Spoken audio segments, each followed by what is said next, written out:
के लिए चल दिए।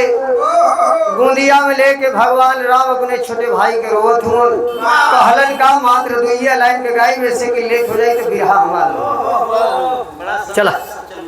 पत्ती बढ़ाई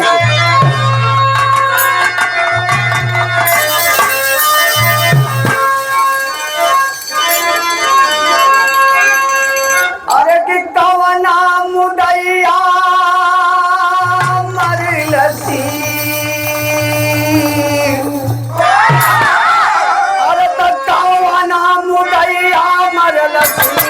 बनवा न हो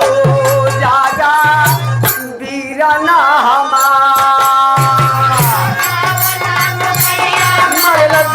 बनवा न हो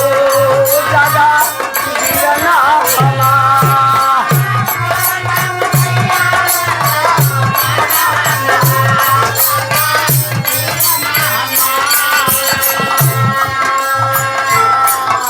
पहली लाइन में बतावत हूँ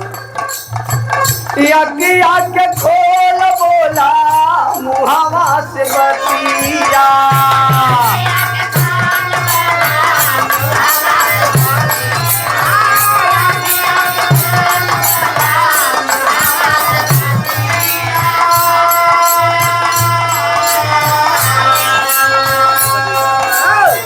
क्या करे आलुआ बिरहा का आलुआ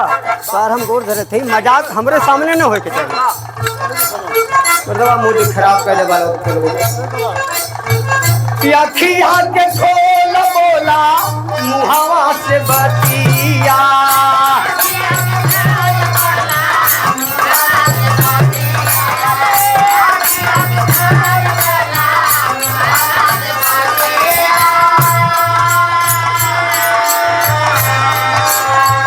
काहे तोड़ी डाला भैया काहे तोड़ी डाला भैया हमसे प्रीतिया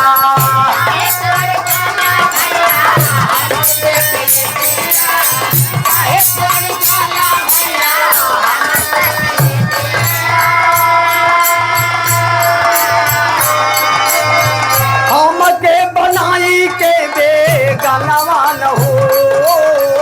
हमके बनाई के बेगनवा न हो जागा बीरना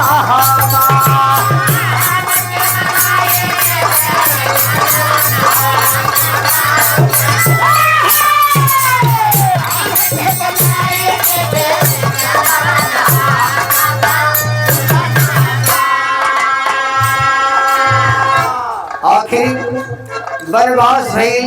हमरे कारण तू जंगल में अइला तुहार कौनो दोष ना रहल लोग यह दुनिया के लोग ताना मारे के भाई के खातिर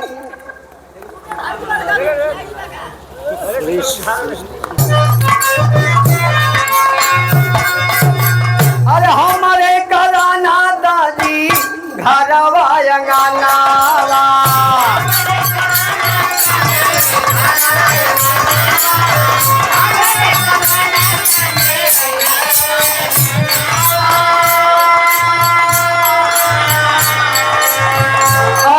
विसार भैया नारी के करनावा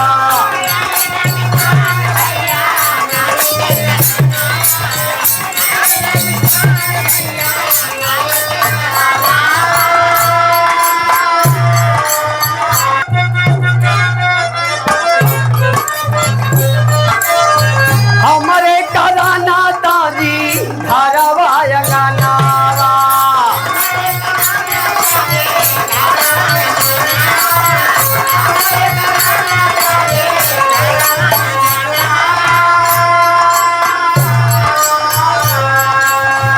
गईला विसार भैया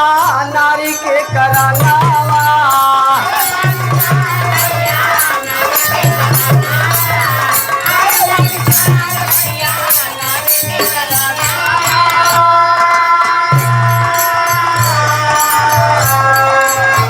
एक बार बोली दाबी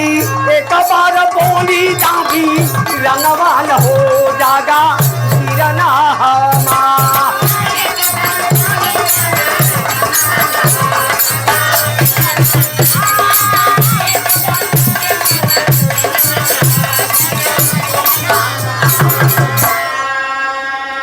इतने नाम एक बात और कहलन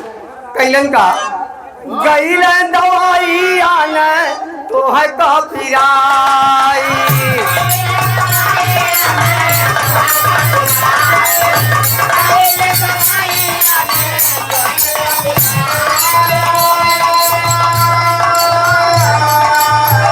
आइल सुखे न बैदा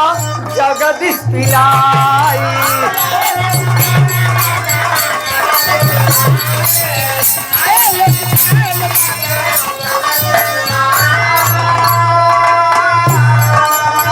अरे तब भी नहीं सूराजुया नवान हो भी नहीं सूराजुया नवान हो जागा बीरना हमा